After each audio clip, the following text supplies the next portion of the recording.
Sa kusina ng malaking mansyon, sa mga hardin, si Sara Geronimo ay naghuhugas ng mga plato na may sabon habang sa malaking bulwagan ay nagtatawanan at nagbibiruan ang mga bisita sa ilalim ng mga kristal na chandelier. Para sa kanila, isa lamang siyang ordinaryong kasambahay, isang hindi nakikitang nilalang sa gitna ng karangyaan. Ang hindi nila alam ay ang babaeng nasa harapan nila ay ang asawa ng may-ari ng mansyon at sa gabing iyon ay magtuturo siya ng isang leksyon na hindi nila malilimutan. 2 taon na ang nakalipas, ikinasal si Sara kay Matteo Guidicelli, isang visionaryong negosyante na nagtayo ng Lumiere Technologies mula sa wala. Kilala siya sa buong mundo bilang isang magnate ng inobasyon, isang taong sanay humawak ng milyon-milyong deal sa internasyonal, ngunit para kay Sara, siya ay si Matteo lamang, ang lalaking tinitingnan pa rin siya, na parang siya ang pinakamahalaga sa kanyang buhay. Hindi kayamanan ang nagpuno sa kanila.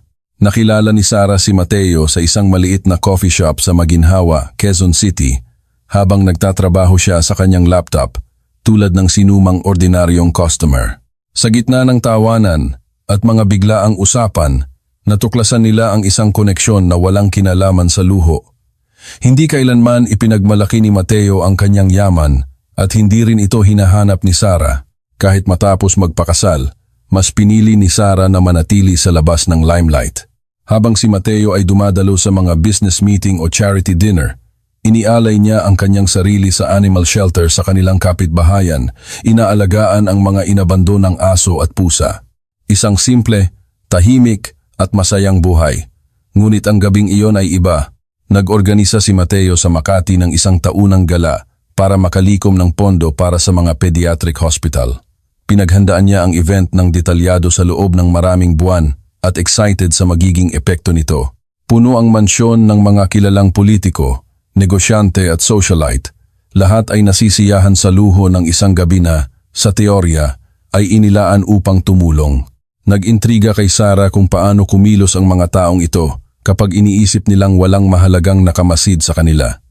Ang pagkausisa na ito ay naging isang matapang na plano. Dadalo siya sa gala na nakasuot ng uniforme ng serbisyo. Gusto niyang obserbahan nang malapitan ang mga ugali. Gusto niyang suriin kung sa likod ng magalang na ngiti ay may pagmamataas o kalupitan. Humiram siya ng itim na uniforme sa mayordoma, inayos ang kanyang light brown na buhok sa isang low bun at pinababa ang kanyang makeup. Sa harap ng salamin, halos hindi niya makilala ang kanyang sarili. Sa ganoong hitsura at isang tray sa kamay, walang makakakilala sa kanya mula sa ibang mga waiter. Hindi pa dumarating si Matteo. Naipit siya sa isang last-minute meeting kasama ang mga investor. Nagbigay ito kay Sara ng perpektong pagkakataon para isakatuparan ang kanyang eksperimento nang walang paghihinala. Pumasok siya sa service door at walang nagtanong sa kanyang presensya. Lahat sa kusina ay abalang-abala, inaayos ang mga baso at tray na may kanapes. Kumuha siya ng tray na may champagne glasses at nagtungo sa main ballroom. Nakakasilaw ang tanawin. Pulang velvet na kurtina, puting marmol, mga mesa na may sariwang bulaklak at live na classical music. Pinigil ni Sara ang isang hininga ng pagmamalaki dahil ito ang kanyang tahanan, ngunit tahimik niya itong pinakawalan. Sa isang pino ng ngiti, sinimulan niyang alukin ng baso ang mga bisita. Ang ilan ay ganap siyang binalewala. Kinuha ang inumin at nagpatuloy sa pag-uusap nang hindi man lang tinitingnan siya. Ang iba ay hindi man lang sumasagot sa kanyang pagbati. "Excuse me, miss," sabi ng isang babae na nakasuot ng matingkad na pulang damit, nagtaas ng kamay na parang tumatawag ng sinumang empleyado. Agad siyang nakilala ni Sara. Siya si Heart Evangelista, kilala sa paglabas sa mga social magazine ng Manila. "Ang champagne na ito ay masyadong mainit. Hindi ba kayo marunong gumawa ng tama?" Nanatili si Sara sa kanyang composure. "Patawad, ginang. Ipagdadala ko po kayo ng mas malamig ngayon din." Nagbuga ng hininga si Hart at tinalikuran siya. Bumalik sa kanyang pakikipag-usap sa ibang mga bisita. Mahigpit na hinawakan ni Sara ang tray. Naaalala na ito ang punto ng eksperimento upang makita ang tunay na kulay ng bawat isa. Nagsisimula pa lamang ang palabas. Kabilang sa mga naroroon ay si Vice Ganda, ang event organizer at self-proclaimed queen ng mga charity gala sa lungsod. May tindig at may tinina na blonde na buhok at gintong damit na kumikinang. Agad niyang ibinuhos ang kanyang tingin kay Sarah. "Ikaw," sigaw niya. Itinuro siya ng isang daliri na pinalamutian ng mga singsing. "Ano ang pangalan mo?"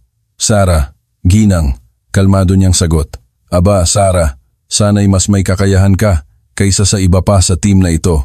Nakikita mo kung gaano sila kabagal sa mga pampagana. Hindi ito ordinaryong event. Ito ay isang high-class na event. Ayoko ng mediocrity. Gagawin ko ang aking makakaya," sagot niya. Bahagyang ibinababa ang kanyang ulo, ngunit hindi tumigil doon si Vice Ganda. Sa susunod na oras, nakahanap siya ng mga depekto sa lahat ng ginagawa niya. Ang paraan ng pagdala ng tray, ang posisyon niya habang naghihintay, maging ang paraan ng kanyang pakikipag-usap sa mga bisita.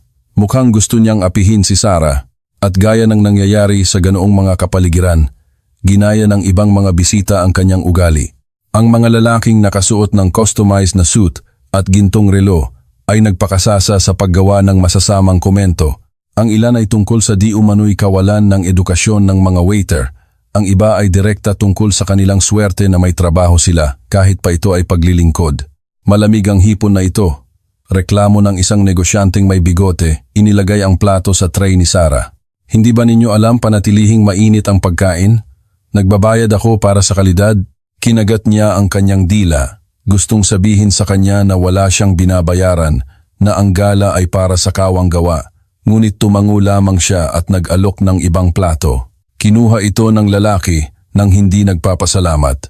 Sa sandaling iyon, narinig ni Sarah ang mahinang boses ng isang tunay na waiter sa tabi niya, isang binatang hindi hihigit sa 20 taong gulang na nagmamadaling inaayos ang mga baso. "Huwag kang mag-alala, ganyan talaga sila palagi," bulong nito na may pagod. "Kung alam mo lang ang mga sinasabi nila sa akin tuwing linggo."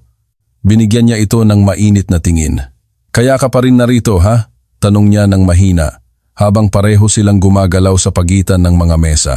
"Dahil kailangan ko ng pera para sa kolehiyo," pag-amin ng binata. "Pangarap kong mag-aral ng arkitektura sa UP, ngunit sa ngayon, makakaipon lamang ako sa pagsiserve ng baso." Ang maikling pag-uusap na ito ay nagbigay kay Sarah ng mas matinding dosis ng realidad. Ang mga taong nag-aakalang sila ay nakatataas ay hindi lamang siya hinuhusgahan, kundi pati na rin ang mga kabataan na talagang nangangailangan ng trabahong iyon para mabuhay. Dumating ang kasukdulan ng unang bahagi ng muling lumitaw si Vice Ganda na halatang iritado. "Kakulangan tayo ng tao sa kusina," anunsyo niya na may autoridad. "Ikaw, Sarah, ang bahala sa paghuhugas ng mga plato." Tiningnan siya ni Sarah nang hindi makapaniwala. "Ako po ay kinontrata upang magsilbi, Ginang, hindi upang maghugas," sumimangot si Vice Ganda. "Makinig ka, mahal. Dito, ginagawa mo ang inuutos ko. Kung hindi, pwede kang umalis ngayon din at humanap ng ibang trabaho." Natahimik ang bulwagan.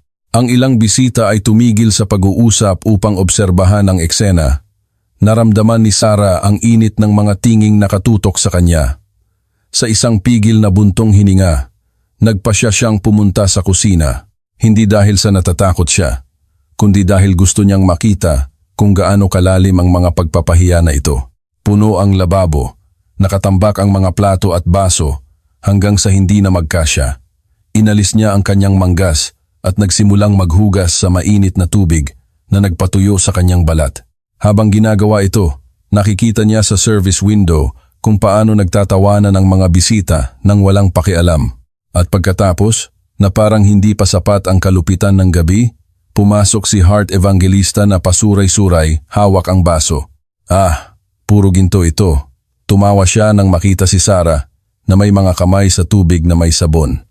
"Tingnan ninyo ang pobreng waitress na naging tagahugas ng plato. Siguradong hindi niya inakala na dito siya mapupunta."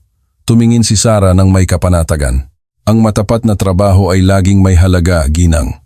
Bumulalas si Heart ng mapanuyang tawa. Matapat na trabaho.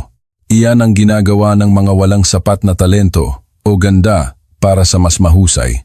Pustahan ako na ikaw ay isang bigo na halos hindi kumikita para makapagbayad ng isang napakaliit na kwarto. Lumitaw si Vice Ganda sa likuran niya at tinrato siya ng may kalupitan. "Tama, Ang mga babaeng tulad mo ay hindi kailanman magtatagumpay. Ito na ang pinakamataas na mararating mo sa buhay. Mahigpit na ipinikit ni Sarah ang kanyang mga labi. Alam na may limitasyon ang pasensya at malapit na itong maubos. Pinanatili ni Sarah ang kanyang mga kamay sa mainit na tubig habang ang mga salita ni na Hart at Vice Ganda ay umalingaw-ngaw sa kanyang isipan. Hindi ito masakit para sa kanya, kundi dahil sa katiyakan na ang mga babaeng ito ay talagang naniniwala na ang isang hamak na trabaho ay nagtatakda ng dignidad ng isang tao. Lumalakas ang bulungan sa bulwagan. Nagpapatuloy ang mga bisita sa pagsasayaw, pagtawa, pag-uusap tungkol sa mga biyahe, negosyo, at mana. Ganap na walang kamalayan sa nangyayari sa kusina. Bumalik si Vice Ganda na may matatag na hakbang, sinusuri ang bawat galaw ni Sarah. Ang bagal mo maghugas, sabi niya na may matalas na tono. Kung hindi ka matututong magtrabaho ng mahusay, hindi ka kailanman makakayanan sa propesyong ito. Huminga ng malalim si Sarah. Gagawin ko po ang aking makakaya para bumilis, ginang. Yumuko ang organizer sa kanya na parabang tinitiyak na maririnig ng lahat. Hindi, mahal. Hindi ito tungkol sa pagsisikap. Ito ay tungkol sa talento at wala ka nito. Bumulalas si Hart ng isa pang tawa. Talento sa paghuhugas ng plato. Ang galing, sabi niya, habang itinataas ang baso. Bagaman, well, sa palagay ko kahit para doon, kailangan mong isilang na may espesyal na bagay. Ipikit ni Sarah ang kanyang mga mata sandali. Kinokontrol ang kagustuhang sumagot. Naalala niya na hindi pa ito ang tamang oras. Ang kanyang plano ay manatili, magmasid, at hayaang lumitaw ang katotohanan sa kanyang sarili. Sa sandaling iyon, ang batang waiter na kinausap niya kanina ay lumapit upang mag-iwan ng tumpok ng mga baso. Tiningnan siya nito ng may awa. Ayos lang po ba kayo? Tanong nito ng mahina. Oo, huwag kang mag-alala. Sagot niya na may bahagyang ngiti, ngunit salamat sa pag-aalala. Narinig ito ni Hart at agad na naglabas ng isa pang nakakalason na komento. Ang lambing, ang isang waiter ay ipinagtatanggol ang isa pa. Mukhang nagkakaintindihan kayong dalawa, hindi ba? Isang pamilya ng mga mediocre. Namula ang bata, yumuko ang ulo at lumayo nang walang sinasabi. Naramdaman ni Sarah na may nabasag sa loob niya. Hindi niya matiis na makita kung paano nila hinuhusgahan ang mga nagtatrabaho lamang para kumita. Bago pa siya makareact, isang malakas na boses ang sumabat sa eksena mula sa main ballroom. Excuse me, may nakakita ba sa asawa ko? Hinahanap ko si Sarah. Tumalon ang kanyang puso. Nakilala niya ang boses na iyon kahit saan. Dumating na si Mateo. Nagkatinginan sina Vice Ganda at Hart na naguguluhan. Ang asawa niya, bulong ng organizer. Walang bisitang Sarah dito. Lumapit ang mga yapak ni Mateo sa kusina. Matatag, determinado. Makalipas ang isang segundo, lumitaw siya sa pintuan na nakasuot ng kanyang impeccable blue suit at nakakunot ang noo. Nang makita si Sarah na nakasuot ng itim na uniforme at basa pa ang mga kamay sa tubig na may sabon, ang kanyang ekspresyon ay naging mula sa pagkagulat patungo sa pag-aalala. Sarah, anong ginagawa mo rito na ganyan ang suot mo? Tanong niya na hindi makapaniwala. Ngumiti siya ng kalmado. Hi mahal, nakikilala ko lang ng mas mabuti ang ating mga bisita. Ang pagkalito sa mukha ni Mateo ay naging isang kislap ng pag-unawa. Tiningnan niya sina Vice Ganda at Hart na nananatiling nakapako. Hindi maintindihan ang nangyayari. Sinasabi ninyo sa akin, sabi niya na may malalim na boses, na pinaghugas ninyo ng plato ang aking asawa sa sarili nating kusina. Ang katahimikan ay lubusan. Mula sa pinto, nagsimulang sumilip ang mga usyosong bisita na naakit ng mataas na tono ng usapan. Humakbang si Vice Ganda, na uutal. Ginoong Guidicelli, hindi ko po alam. Ipinakilala niya ang kanyang sarili bilang bahagi ng staff. Mahigpit na tiningnan ni Mateo si Vice Ganda. At kahit pa ganoon, binibigyang katwiran ba nito ang pagpapahiya? Sinubukan ni Hart na sumabat, bahagyang nanginginig dahil sa champagne. Ako po ay walang ideya na siya ang inyong asawa. Nagbibiro lamang po ako. Pinunasan ni Sarah ang kanyang mga kamay sa isang tela at tumayo. Hindi ito biro. Hart, ito ay paghamak. At masakit na maraming tao ang nakikitawa. Natahimik ang dalaga. Ang kanyang mukha ay naging pula mula sa puti sa loob ng ilang segundo. Kinuha ni Mateo ang kamay ni Sarah at dahan-dahan siyang tinulungan. Ipaalam ko sa inyo ng formal, anunsyo niya sa grupo na nagkukumpulan sa pasukan. Siya si Sara Geronimo, ang aking asawa at may-ari ng bahay na ito. Isang bulungan ang kumalat sa bulwagan. Ang mga baso ay natigil sa hangin, ang mga bulungan ay dumami, at ang mga mukha ng mga naroroon ay nagpakita ng pagkagulat, kahihiyan, o simpleng hindi paniniwala. Tiningnan ni Sara ang lahat ng naroroon. Ngayong gabi ay nagpasya akong pumunta bilang isang simpleng waitress. Gusto kong malaman kung paano kayo kumikilos kapag naniniwala kayong walang mahalagang nakamasid sa inyo. At sa takot ko, marami ang bumagsak sa pagsubok. Isang nakababahalang katahimikan ang bumalot sa bulwagan. Hindi nag-atubili si Mateo na direktang ituro si Vice Ganda. Sa loob ng maraming taon, pinayagan kitang mag-organisa ng mga event sa mansyon na ito dahil pinagkakatiwalaan ko ang iyong profesionalismo. Ngayon ay napagtanto ko na hindi lamang ikaw nabigo sa iyong trabaho, kundi hinusgahan mo pa ang aking asawa sa harap ng lahat. Sinubukan ng organizer na iligtas ang kanyang sarili. Ginoong Gidicelli, nagmamakaawa ako. Hindi ko po intensyon. Gusto ko lang panatilihin ang kaayusan. Pinutol siya ni Sara. Ang kaayusan ay hindi pinapanatili ng paghamak, kundi ng paggalang. Si Hart, desperado, ay sinubukan na makalusot sa gitna ng maraming tao, ngunit pinigil siya ni Mateo sa isang tingin lamang. Binibini Evangelista, wala ka bang sinabi tungkol sa mga taong hindi kailanman nagtatagumpay? Tanong niya na may panunuya. Nauutal siya at hindi makasagot.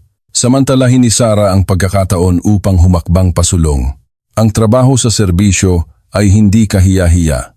Kahiya-hiya ang mag-isip na mas mahalaga ka kaysa sa ibang tao dahil lang sa may mahal kang damit o sikat na apelyido, napakakapal ng tensyon na parang mahahati ito sa kutsilyo. Ang ilang bisita ay yumuko ang tingin. Ang iba ay nagkunwari na naghahanap ng labasan. Ilan lamang ang naglakas loob na tumango ng tahimik na parang kinikilala ang kanilang sariling mga kasalanan. Bigla, isang matandang babae na may puting buhok at navy blue na damit ang nagbukas ng daan sa gitna ng maraming tao. Mayroon siyang buong karapatan, Ginang Sara. Sabi niya na may malinaw na boses. Ako ay pinalaki ng isang babae na nagtatrabaho sa paglilinis ng mga bahay at siya ang pinakamarangal na tao na nakilala ko. Binigyan siya ni Sara ng isang nagpapasalamat ng ngiti. Salamat po sa pagsasabi niyan. Ipagmamalaki kayo ng inyong ina, Ginang. Ang mainit na kilos na iyon ay sumalungat sa lamig na bumabalot sa paligid. Nagpasya si Mateo na tapusin ito. Ang kasunduan na hinahanap ng asawa ni Hart Evangelista sa Lumiere Technologies ay kanselado. Hindi kami nakikipag-ugnayan sa mga taong humahamak sa iba. Isang bulungan ang kumalat sa bulwagan muli. Sa pagkakataong ito ay may halong alarma. Ang ilang negosyante ay nagpalitan ng kinakabahang tingin na parang natatakot na ang kanilang sariling negosyo ay nasa panganib. Hinawakan ni Sara ang kamay ni Mateo. Hayaan mong makita nila ang kanilang refleksyon. Mahal, kung minsan ang kahihiyan ang pinakamagandang guro. Maglalaro tayo ng laro para sa mga nagbabasa ng komento. Isulat ang salitang pandesal sa comment section. Ang mga nakarating lang dito ang makakaintindi. Ipagpatuloy natin ang kwento. Parang nagyelo ang buong bulwagan. Ang mga tingin ng mga bisita ay nagpalipat-lipat mula kay Mateo patungo kay Sara, mula kay Vice Ganda patungo kay Hart, na parang walang nakakaalam kung ano ang susunod na gagawin. Ang mga baso ay nananatili sa itaas, ngunit wala nang sinuman ang may lakas ng loob na mag-toast. Hindi kailangang umabot sa ganoong sukdulan. Sinubukan ni Vice Ganda na sabihin na may nanginginig na boses. Maaari nating linawin ang mga bagay ng pribado. Natapos ang pribado, sa sandaling nagpasya kang hiyain ang aking asawa sa harap ng lahat, matatag na sagot ni Mateo. Ang ilang negosyante ay nagkatinginan ng hindi komportable at lumayo sa mga pader na para bang gusto nilang ihiwalay ang kanilang sarili sa iskandalo. Gayunpaman, hindi nawala ang kalmado ni Sara. Lumakad siya patungo sa gitna ng bulwagan at kinausap ang lahat. Ngayong gabi, nakita ko kung paano ako pinagtatawanan, kung paano ako tinrato na parang wala akong halaga. Ngunit ang pinakanakakasakit sa akin ay ang isipin na kung ito ay ibang tao, isang taong talagang umaasa sa trabahong ito upang pakainin ang kanyang pamilya, ay tinrato ng pareho o mas masahol pa. Isang bulungan ang kumalat sa lugar. Ang ilan ay yumuko ang kanilang ulo sa kahihiyan. Ang iba ay nag-krus ng braso na nagkukunwaring walang pakialam. Bigla, isang lalaking may uban na nakaupo sa tabi ng orkestra ang nagtaas ng boses. Iyon mismo ang sasabihin ko kanina. Inutusan kami ni Ginang Vice Ganda na baguhin ang musika ayon sa kanyang gusto at tinawag niya akong walang kakayahan sa harap ng aking mga musikero. Hindi ito ang unang pagkakataon na may nagturing sa amin dito na parang kami ay hindi nakikita. Ang buong orkestra ay tahimik na tumango at higit sa isang bisita ang umubo ng hindi komportable. Tumingin si Sarah kay Hart. Nakikita mo? Hindi lang sa akin, pattern na ito. Sinubukan ni Hart na ngumiti, ngunit ipinagkanulo ng kanyang mukha ang kahihiyan. Gusto ko lang ng mas masaya. Hindi ko inakala na seseryosohin ninyo. Ang mga salita ay nakakasakit, sabi ni Sarah nang may lambing. At kapag sinabi ng may pagmamataas, doble ang sakit. Sinamantala ni Mateo ang katahimikan. Gusto kong maintindihan ng lahat ang isang bagay. Ang gala ngayong gabi ay para tulungan ang mga bata na walang mga oportunidad na mayroon tayo. Marami sa kanilang mga magulang ay nagtatrabaho sa mga trabaho na inyong hinamak. Anong mukha ang mayroon kayo upang mag-toast sa kawanggawa habang hinahamak ang mga kumakatawan sa tunay na pagsisikap? Isang biglaang palakpakan ang nagmula sa sulok kung saan nakaupo ang matandang babaeng nakasuot ng navy blue na damit. Napakahusay na sinabi. Sabi niya na may malinaw na boses. Sawa na ako sa pagkakita ng napakaraming pagkukunwari.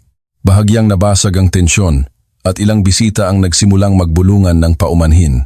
Isang babaeng may brown na buhok na tahimik lamang hanggang noon ang lumapit. Inaamin ko na tinrato ko rin kayo ng walang pakialam, walang dahilan. Patawarin ninyo ako, Ginang Sarah. Tumango si Sarah ng may kabaitan.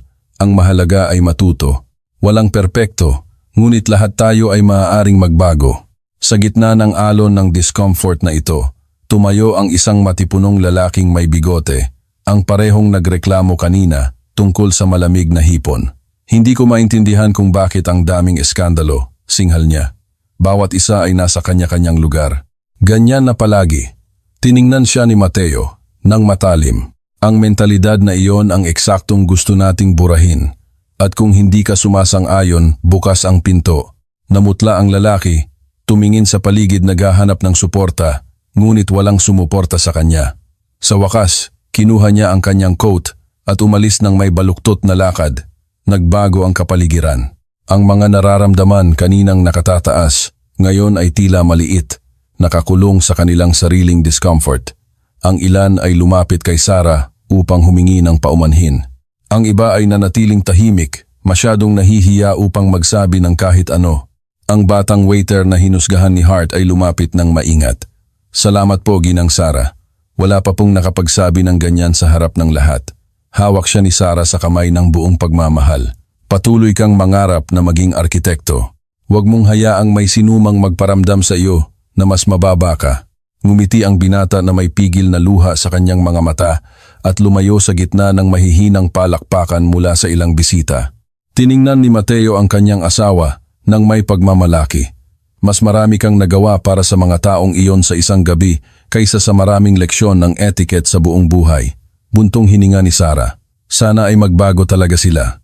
Ang katahimikan na sumunod ay naiiba, hindi sa discomfort, kundi sa pagmumuni-muni. Parang sinipsip ng mga pader ng mansyon ang isang katotohanan na walang sinuman ang maaaring baliwalain. Isang bisita na hindi pa nagbubukas ng bibig hanggang noon ang nagtaas ng kanyang baso. Iminumungkahi ko ang isang toast, ngunit sa pagkakataong ito ay taos puso para sa dignidad ng lahat ng tao, anuman ang kanilang trabaho. Ang ilan ay sumuporta sa kanya nang may mahiyain na mabuhay, ang iba ay nagbanggaan lamang ng kanilang baso, ngunit sapat na ang kilos upang magbigay ng ginhawa sa kapaligiran. Alam ni Sarah na ang nangyari ay hindi madaling malilimutan. Ang gabing iyon na nagsimula sa mga mabababaw na tawanan ay naging isang salamin kung saan lahat ay nakikita ang kanilang sarili at higit sa isa ay hindi nasisiyahan sa kanilang nakikita. Ganap na nagbago ang tono ng gala. Ang dating pagdiriwang na puno ng ostentasyon ay ngayon naging isang tanawin na puno ng tensyon. Patuloy ang musika, ngunit isa na lamang bulong. Ang ilang bisita ay nagmamadaling umalis. Ang iba ay sumusubok na humingi ng paumanhin at ang ilan ay nagkukunwaring walang nangyari. Nakatayo si Vice Ganda, matigas, na parang lalamunin siya ng lupa. Nawala ang kontrol niya sa event at alam niya iyon. Sa loob ng maraming taon, ipinagmamalaki niya ang kanyang sarili bilang pinagkakatiwalaang organizer ng pinakamayamang pamilya sa Manila. Ngunit sa gabing iyon, sapat na ang isang tingin upang maunawaan na bumagsak ang kanyang reputasyon. Si Hart, sa kabilang banda, ay lumipat mula sa pagmamataas patungo sa ganap na kahihiyan. Sinubukan niyang maghanap ng suporta sa kanyang lupon ng mga kaibigan, ngunit iniiwasan siya ng mga ito na parang ang kanyang presensya lamang ay nakakahawa. May bumulong na hindi matutuwa ang kanyang asawa, may-ari ng Evangelista Investments, kapag nalaman ang nangyari. Si Mateo, sa matatag na hakbang, ay inakay si Sara pabalik sa sentro ng bulwagan, hinawakan ang kanyang kamay at itinaas ang kanyang boses upang marinig ng lahat. Ang gala na ito ay inorganisa upang tulungan ang mga pinaka-vulnerable na bata. Hayaan itong maging malinaw. Hindi namin papayagan na lapastanganin ng paghamak at pagmamataas ang isang napakagandang layunin. Ang mga palakpakan ay mahiyain sa simula, ngunit lumakas unti-unti. Ang ilan ay ginawa ito ng taos-puso. Ang iba ay para lamang hindi mapahiya, ngunit malinaw ang mensahe. Nagsalita na ang host, at walang sino man ang maglalakas loob na sumalungat sa kanya. Lumapit ang matandang babae na nakasuot ng navy blue na damit kay Sara. Salamat sa pagpapaalala sa amin kung ano ang mahalaga. Mahal, hinawakan niya ang kanyang mga kamay ng may pagmamahal. Kung minsan ay kailangan ng isang shock ng realidad upang magising. Ngumiti si Sara na nagpapasalamat. Salamat po sa pagtaas ng inyong boses nang walang sinuman ang naglakas loob. Unti-unti, nagsimulang umalis ang mga bisita. Kumalat ang mga bulungan tungkol sa nangyari na parang apoy. Iginigiit ng ilan na masisira ang pangalan ni Vice Ganda. Ang iba naman, na si Hart at ang kanyang asawa, ay dumanas ng pagtanggi mula sa iba't ibang social circles. Walang sinuman ang gustong maiugnay sa mga humamak sa mismong may-ari ng mansyon. Nang tuluyang magsara ang mga pinto at tumahimik ang orkestra, naiwan sina Mateo at Sara na mag-isa sa sentro ng bulwagan. Huminga siya ng malalim na parang inilabas ang lahat ng bigat ng gabi. Hindi ko inakala na magiging ganito kahirap, pag-amin niya, habang inilalagay ang isang kamay sa kanyang dibdib. May mga sandali na gusto kong iwanan ang lahat at tanggalin ang unipormeng ito. Niyakap siya ni Mateo ng buong pagmamahal. At gayon paman, nanatili ka. Mas malakas ka kaysa sa inaakala mo. Ipinatong niya ang kanyang noo sa balikat nito. Nasasaktan ako sa pagkakita kung paano nila tinrato ang batang waiter, ang direktor ng orkestra, sino mang itinuring nilang mas mababa. Hindi lang sa akin, kundi sa lahat. Ito ang realidad na nararanasan ng marami araw-araw, sagot ni Mateo. At ngayong gabi, salamat sa iyo. Higit sa isa ang napilitang tignan ang kanilang sarili sa salamin. Nanatili silang tahimik, pinakinggan ang alingawngaw ng kanilang sariling mga salita sa walang laman na bulwagan. Sa labas, ang mga ilaw ng Makati ay kumikinang na may karaniwang walang pakialam, ngunit sa loob ng mansyon ay may nagbago. Kinabukasan, lumabas ang mga pahayagan na may mga nakaka-iskandalong titulo. Ang may-ari ng mansyon, nagkunwari bilang waitress at nagbunyag ng pagpapaimbabaw ng alta sosyedad ng Maynila. Ang iba ay sumulat, milyon-milyong negosyo, nanganganib matapos ang kahihiyan sa charity gala. Ang mga larawan na kinuha ng ilang reporter at ibinahagi sa social media ay viral na. Makikita rito si Sara na nakasuot ng itim na uniforme na naghuhugas ng plato at pagkatapos ay nagbubunyag sa harap ng lahat kung sino talaga siya. Napakalakas ng kaibahan na walang sinuman ang makapigil sa pagkomento. Bumagsak ang reputasyon ni Vice Ganda sa loob ng ilang oras. Ipinahayag ng ilang pamilya sa publiko na hindi na nila kukunin ang kanyang serbisyo at sa eksklusibong bilog ng mga event organizer, ang kanyang pangalan ay naging kasing kahulugan ng pagmamataas. Si Hart at ang kanyang asawa ay hindi rin pinalad. Sa pagkansela ng kasunduan sa Lumiere Technologies, sumama rin ang ibang kumpanya sa boycott. Sa loob ng ilang linggo, nagsimulang mawalan ng mahahalagang kontrata ang Evangelista Investments. Ang dating maliit na dagok ay naging krisis para sa pamilya. Gayunpaman, hindi ipinagdiriwang ni Sara ang mga kasawian ng iba. Habang nagkakape kasama si Mateo sa kusina, mahina niyang sinabi, "Hindi ako natutuwa na nagdurusa sila. Ang gusto ko lang ay ipakita kung ano ang pakiramdam ng nasa kabilang panig." Hinaplos ni Mateo ang kanyang kamay. "Hindi mo kasalanan. Ang iyong mga kilos ay nagdala ng mga kahihinatnan. Naglagay ka lang ng salamin sa harap nila." Buntong hininga niya. "Marahil, ngunit nagtataka ako kung may natutunan ba sila." "Ang ilan oo," sagot niya. Itinuro ang isang tumpok ng mga sulat na dumating noong umagang iyon. "Tingnan mo." Binuksan ni Sara ang isang sobre ng random. Ito ay isang sulat mula sa isang bisita na humihingi ng paumanhin sa kanyang ugali at nagpapasalamat sa aral. Ang isa pa ay nagsasaad na nagpasya siyang magbigay ng mas maraming pera sa mga ospital. Ang ikatlo ay nagkumpisal na nahihiya siya at mula ngayon ay igagalang ang bawat manggagawa na makakasalubong niya. Marahil ay sulit din ito, bulong niya na may mahinang ngiti. Tiningnan siya ni Mateo ng may pagmamalaki. Walang duda. Lumipas ang hapon sa Maynila at patuloy na kumalat ang balita sa bawat sulok ng lungsod. Ang mga coffee shop, opisina at kalye ay nagbubulungan tungkol sa asawa ng magnate na nagpasya na magsuot ng uniforme ng waitress upang ilantad ang mga ipokrito. Si Sara, na nakaupo sa tabi ng bintana, ay tiningnan ang lungsod na may katiyakan na sa gabing iyon ay hindi lamang niya binago ang pananaw ng iba sa kanya, kundi pati na rin ang paraan ng pagtingin ng marami sa mga nagtatrabaho araw-araw nang walang pagkilala. At sa kaibuturan ng kanyang puso, naunawaan niya na iyon ang tunay na tagumpay. Huminto. Maglaro tayo ng isa pang laro para sa mga nagche-check lang sa comment box. Isulat ang salitang leche flan sa comment section. Ang mga nakarating dito ang makakaintindi. Ipagpatuloy natin ang kwento. Kinabukasan pagkatapos ng gala, tahimik ang mansyon. Mga bakas na lamang ng walang laman na baso at nalantang bulaklak ang natira, bilang isang tahimik na paalala ng nangyari noong nakaraang gabi. Maaga gumising si Sara, bumaba sa kusina at naghanda ng tasa ng kape. Nang pumasok si Mateo, nagulo pa ang buhok dahil sa pagtulog. Natagpuan niya itong nakaupo sa tabi ng bintana, malalim ang iniisip. "Hindi ka nakatulog?" tanong niya habang nagsasalin ng kape. "Nakatulog din ako. Ngunit hindi sapat," sagot niya. "Pinag-iisipan ko pa rin ang lahat ng nangyari." Umupo si Mateo sa harapan niya at pinagmasdan siya ng tahimik sa loob ng ilang segundo. "Nagsisisi ka ba?" Umiling si Sara ng kalmado. "Hindi ako natutuwa na kinailangan, ngunit hindi ako nagsisisi. Kailangan nilang makita.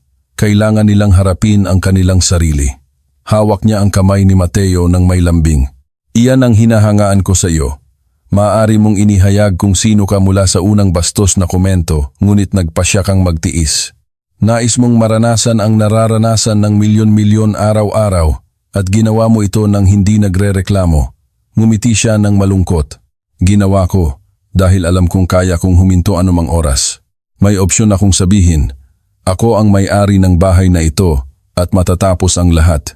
Ngunit ang mga taong nagtatrabaho bilang waiter, cook o janitor ay walang ganoong opsyon. Hindi sila makatakas sa paghamak." Mahigpit na hinawakan ni Mateo ang kanyang kamay at iyan ang pagkakaiba. Ang pribilehiyo ay hindi lamang pagkakaroon ng pera, ito ay ang pagkakaroon ng posibilidad na pumili. Tumango si Sara, tiningnan ang lungsod na gumigising sa likod ng bintana.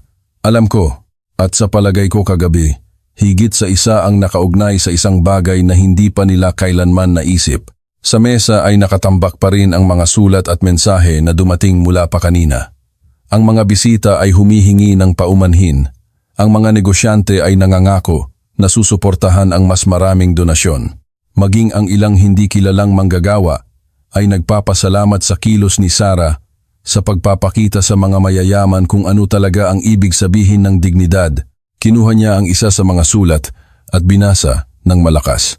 "Salamat po, Ginang Sara. Hindi ko inakala na may isang tao sa inyong posisyon ang maglalagay ng kanyang sarili sa aming lugar. Nagbigay ito sa akin ng lakas ng loob na patuloy na maniwala sa aking sarili." Natahimik siya sandali, na may kumikinang na mga mata. Mas mahalaga ito kaysa sa anumang headline. Niyakap siya ni Mateo sa balikat. At iyan ang dahilan kung bakit gumawa ka ng isang bagay na kakaunti lamang ang naglakas loob. Ipakita ang katotohanan. Lumipas ang araw sa pagitan ng mga pagbisita ng mga mamamahayag, mga tawag mula sa mga kakilala, at mga tsismis na patuloy na kumakalat sa bawat sulok ng Maynila. Ang ilan ay tinawag itong iskandalo, ang iba ay inilarawan ito bilang isang panlipunang aral. Para kay Sara, sa kabilang banda, ito ay simpleng isang kinakailangang gawain. Nang gabing iyon, habang naglalakad sa mga pasilyo ng walang laman na mansyon, huminto siya sa harap ng malaking bulwagan kung saan nangyari ang lahat. Naalala niya ang mga tawanan, ang masasamang komento, ang hindi komportableng katahimikan, at sa huli, ang mga mukha na nahihiya. Ipikit niya ang kanyang mga mata at huminga ng malalim. Lumitaw si Mateo sa likuran niya at niyakap siya. Ano ang iniisip mo sa, kahit na hindi mukhang, may nagbago, sabi niya. Marahil hindi lahat, ngunit ang ilan ay umintindi. At iyan ay isang simula na. Isang simula na ikaw ang nagpasimuno, sagot niya, habang hinahalikan ang kanyang noo. Nanatili silang tahimik, nilulubos ang katahimikan, at sa sandaling iyon, alam ni Sara na ang pinakamalaking aral ay hindi para sa iba, kundi para sa kanyang sarili. Natuklasan niya ang lakas ng kanyang sariling boses, ang kakayahang gawing isang karanasan ang isang simpleng eksena na magmamarka sa marami. Kinabukasan, patuloy na dumarami ang mga headline, nagliliyab ang social media sa mga debate, at ang mga pangalan ni na Vice Ganda at Hart ay naging kasing kahulugan ng pampublikong kahihiyan. Ngunit para kina Sara at Mateo, ang pinakamahalaga ay ang binhi ng paggalang at kamalayan na naitanim, dahil ang buhay ay laging nakakahanap ng mga paraan upang ipaalala sa atin ang mahalaga. Ang dignidad ay hindi nakasalalay sa isang apelyido, sa isang titulo o sa isang bank account. Ang dignidad ay nasa kung paano natin tinatrato ang iba. Ngumiti si Sara, kumbinsido na. Bagaman marami pa rin kailangang gawin, sa gabing iyon, nagsimula siya ng isang apoy na maaaring lumaki. At kung magtagumpay siyang baguhin ang pananaw ng kahit isang tao tungkol sa iba, sulit ang lahat. Nanatiling tahimik ang mansyon, ngunit sa loob nito, umalingaw-ngaw ang isang katotohanan na wala ng sinuman ang maaaring baliwalain. Ang kadakilaan ng isang tao ay hindi sinusukat sa luho na nakapaligid sa kanya, kundi sa kababaang loob na kanyang ipinapakita sa mga naglilingkod sa kanya. Ang mga sumunod na araw, pagkatapos ng gala, ay isang kaguluhan. Ang buong Maynila ay tila pinag-uusapan ang nangyari sa mansyon ng Guidicelli. Walang coffee shop, istasyon ng LRT o social media na hindi nag-uulit ng parehong kwento. Ang asawa ng bilyonaryo na nagkunwari bilang waitress at nagbunyag ng elite ng Maynila. Ang mga pahayagan ay naglabas ng mga nakakaakit na titulo. Ang aral ng kababaang loob ni Sara Geronimo nagpukaw sa alta sosyedad. Isang waitress na pala ang may-ari ng mansyon, pagmamalaki at pagkiling sa charity gala. Sa telebisyon, paulit-ulit na ipinapalabas ang mga debate. Ang ilang presenter ay pinupuri siya bilang isang modernong bayani. Ang iba, mas cynical, ay nagpapahiwatig na ang lahat ay isang publicity stunt upang pagandahin ang imahe ni Mateo at ng kanyang kumpanya, ang Lumiere Technologies. Sinasabing pinlano nila ang lahat para magkapangalan, komento ng isang mamamahayag sa isang morning show. Kung ganoon, napakatalino, ngunit manipulador din. Si Sara, mula sa kanyang bahay, ay tahimik na nakinig sa mga komentong ito. Si Mateo, na nakaupo sa tabi niya, ay hinawakan ang kanyang kamay. Huwag kang makinig sa kanila, laging mayroong magpuna. Buntong hininga niya. Alam ko, ngunit masakit sa akin na isipin nilang lahat ay palabas lamang. Ginawa ko dahil gusto kong ipakita ang katotohanan. Ngiti si Mateo ng may lambing. Ang mga nakakakilala sa iyo ay alam ang katotohanan at ang mga natuto ng aral noong gabing iyon din. Samantala, sinubukan ni Vice Ganda na ipagtanggol ang kanyang sarili sa mga panayam. Lumabas siya sa isang channel ng telebisyon na may pagod na mukha at perpektong makeup. Hindi ko po alam na asawa po siya ni Ginoong Guidicelli, pahayag niya. Ang tanging intensyon ko lang po ay maging perpekto ang event. Sumimangot ang presenter. At binibigyang katwiran ba nito ang pag-utos sa isang di umano'y waitress na maghugas ng plato sa harap ng lahat? Nauutal si Vice Ganda at nagbago ng paksa.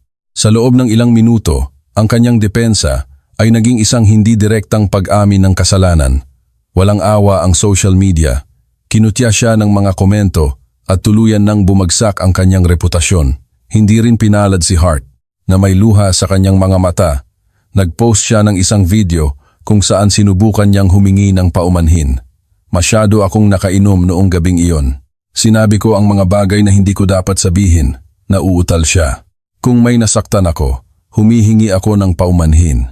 Mariing tumugon ang mga netizen.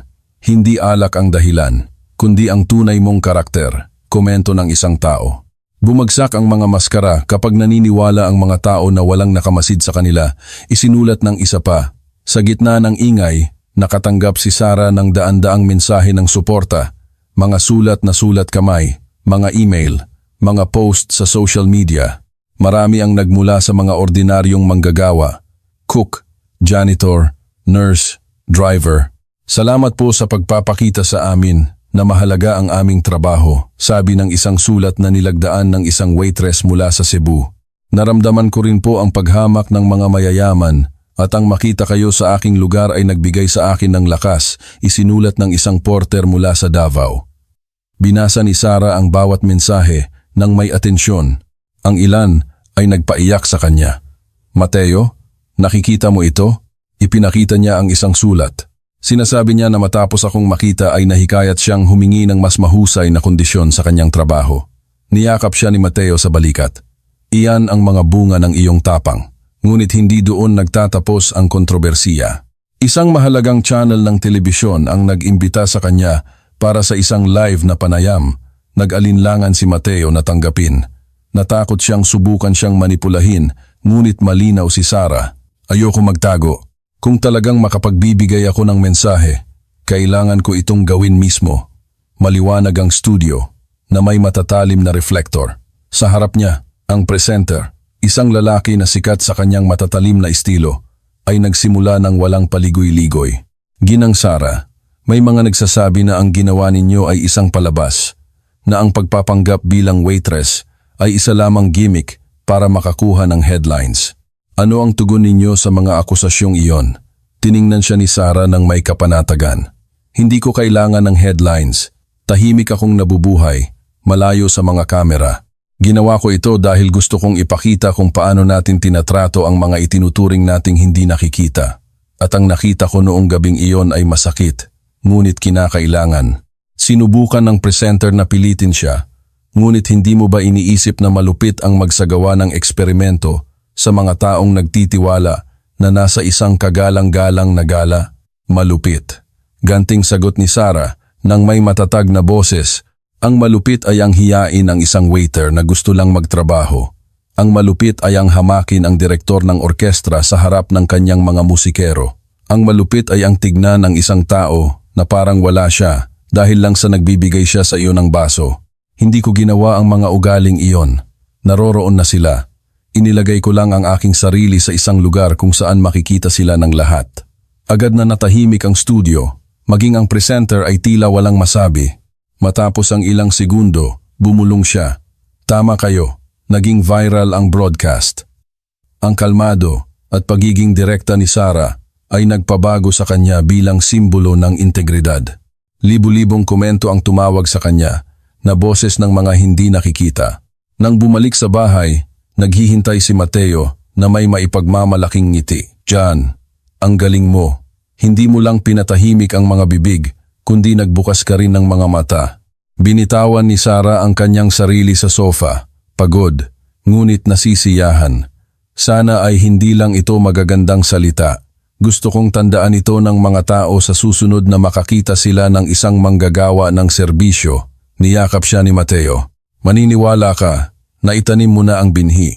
Nang gabing iyon, habang natutulog ang Maynila, naunawaan ni Sarah na ang nagsimula bilang isang personal na eksperimento ay naging isang mas malaking kilusan kaysa sa kanyang naisip. Lumipas ang ilang linggo at nagsimulang humupa ang bagyo sa media. Gayunpaman, patuloy na umalingaw-ngaw ang nangyari sa Maynila. Sa mga social gathering, sa mga kapitbahayan na coffee shop at sa mga universidad, pinag-uusapan ang aral ng Guidicelli. Ginamit ng ilan ito bilang halimbawa ng kababaang loob. Ang iba naman bilang babala sa mangyayari kapag minamaliit ang iba. Nakatanggap sina Sara at Mateo ng imbitasyon upang dumalo sa isang charity gala sa Boracay. Nag-alinlangan sila sa simula. Natakot sila na maging isa pang palabas ang gabi, ngunit sa huli ay tinanggap nila. Gusto nilang suriin kung may nagbago ba pagkatapos ng nangyari. Ang napiling bulwagan ay hindi gaanong kahanga-hanga kaysa sa kanilang mansyon sa Maynila, ngunit ito ay pinalamutian ng may masarap na lasa. Pagdating pa lang nila, napansin ni Sara ang pagkakaiba. Ang mga waiter ay binabati ng mga ngiti. Ang ilang bisita ay nagpapasalamat sa bawat baso, at maging ang direktor ng orkestra ay ipinakilala ng may paggalang na palakpakan. Napapansin mo ba? Bulong ni Mateo, yumuko sa kanya. Oo, sagot ni Sara, mukhang natuto talaga sila. Sa mga pamilyar na mukha, nakilala ni Sara ang ilan sa mga naroroon sa kanyang gala. Sa pagkakataong ito, lumapit sila upang batiin siya ng may kababaang loob. Isang babae na dati ay binaliwala siya ang nagsabi sa kanya ng mahina, "Salamat sa ginawa mo." Mula noong gabing iyon, sinisikap kong tandaan na bawat tao ay nararapat na igalang. Ngumiti si Sara. Yan ang tunay na pagbabago. Habang nakikipag-usap sa ilang bisita, nakaramdam siya ng mahiyain na tapik sa balikat. Nang lumingon siya, nagulat siya. Naroon ang batang waiter na kinausap niya sa kanyang sariling kusina ilang linggo na ang nakalipas. Nagsusuot siya ng isang simpleng suit, hindi uniforme. Ikaw, bulalas ni Sara, hindi makapaniwala. Kinabahan na ngumiti ang binata. Nakuha ko po ang scholarship para mag-aral ng arkitektura sa UP Visayas. Isang negosyante na naroroon sa inyong gala ang lumapit sa akin at nag-alok ng suporta. Sabi niya, hindi niya kayang bayaran ang ginawa ninyo noong gabing iyon, ngunit gusto niyang bumawi sa pamamagitan ng pagtulong sa akin. Napuno ng luha ang mga mata ni Sara. Napakasaya ko. Hindi mo alam kung gaano ako ipinagmamalaki sa iyo. Yumuko ang binata ng may paggalang. Hindi po mangyayari kung hindi kayo nagsusuot ng unipormeng iyon. Hinding-hindi ko malilimutan ang ginawa mo. Si Mateo, na nakikinig sa usapan, ay ipinatong ang isang kamay sa balikat ng binata. Magtrabaho kang mabuti. Isang araw, gagawa tayo ng isang bagay ng magkasama. Tumango ang binata, nang may emosyon, at lumayo, iniwan si Sara na umaapaw ang puso. Lumipas ang gabi na may ibang kapaligiran kaysa sa gala sa Maynila. Hindi nagkaroon ng pagmamataas, kundi isang hangin ng pagmumuni-muni. Ang mga talumpati ay tungkol sa pagkakapantay-pantay, paggalang at kung paano nagsisimula ang tunay na kawanggawa sa maliliit na kilos. Sa isang sandali, hiniling ng host ng event ang ilang salita mula kay Sara. Hindi niya ito plinano, ngunit tumayo siya at lumakad patungo sa podium ng may tiyak na hakbang. Kamakailan lang ay naranasan ko ang isang bagay na nagmarka sa akin, sabi niya ng may malinaw na boses. Nagsuot ako ng uniforme ng waitress at natuklasan ko kung paano tratuhin ng ilan ang mga itinuturing nilang mas mababa. Masakit ito, ngunit nagbigay din ng kaliwanagan. Ang natutunan ko ay ang paggalang ay hindi itinuturo sa mga talumpati o sa milyon-milyong donasyon. Ang paggalang ay ipinapakita sa pang-araw-araw na buhay. Kapag binabati natin ang nagbibigay sa atin ng tasa ng kape, kapag nagpapasalamat tayo sa naglilinis ng sahig na ating tinatapakan, kapag tinatrato natin ng may dignidad ang bawat tao, isang taos pusong palakpakan ang bumaha sa bulwagan. Ngumiti si Sara at, sa isang sandali, naunawaan niya na hindi lamang siya nakikipag-usap sa mga naroroon, kundi sa lahat ng mga nasa isang sulok ng bansa na patuloy na nakatutok sa kanyang kwento. Sa pagtatapos ng gala, habang naglalakad sila patungo sa kotse, sinabi sa kanya ni Mateo ng mahina, "Napagtanto mo ba ang iyong nagawa? Nang walang hangarin, ikaw ay naging isang inspirasyon." Tiningnan siya ni Sara ng may lambing. "Hindi ko alam kung ako ay isang inspirasyon. Alam ko lang na kung ang aking mga kilos ay nakatulong sa pagbabago, kahit isang buhay man lang, kung gayon, sulit ang lahat." Hinaplos ni Mateo ang kanyang mukha. Iyan ang eksaktong kapangyarihan ng isang tulad mo, ang mamuno sa pamamagitan ng halimbawa. Pagbalik sa hotel, tiningnan ni Sara ang dagat na nililiwanagan ng buwan. Nakaramdam siya ng kapayapaan. Ang kwento na nagsimula sa isang simpleng eksperimento ay lumampas sa kanyang orihinal na intensyon at sa kanyang puso, naunawaan niya na ang tunay na kayamanan ay wala sa luho o maging sa mansyon sa Maynila, kundi sa pagtatanim ng paggalang kung saan dati ay pagmamataas lamang. Ang dignidad ay hindi nabibili, ito ay pinararangalan. At iyon ang aral na patuloy niyang ibabahagi sa bawat hakbang. Nagustuhan ninyo ba ang kwentong ito? Sabihin sa amin sa mga komento kung anong sandali ang pinaka nagpakilig sa inyo at kung saan kayo nanonood. Tandaan na i-like ang video, mag-subscribe sa channel at i-activate ang bell para hindi ninyo mapalampas ang aming mga susunod na kwentong puno ng emosyon. At kung gusto ninyong patuloy na maantig, narito sa screen ang isa pang kamangha-manghang kwento na siguradong kukuha ng inyong atensyon mula sa simula. Maraming salamat sa inyong napakagandang samahan at magkita-kita tayo sa susunod.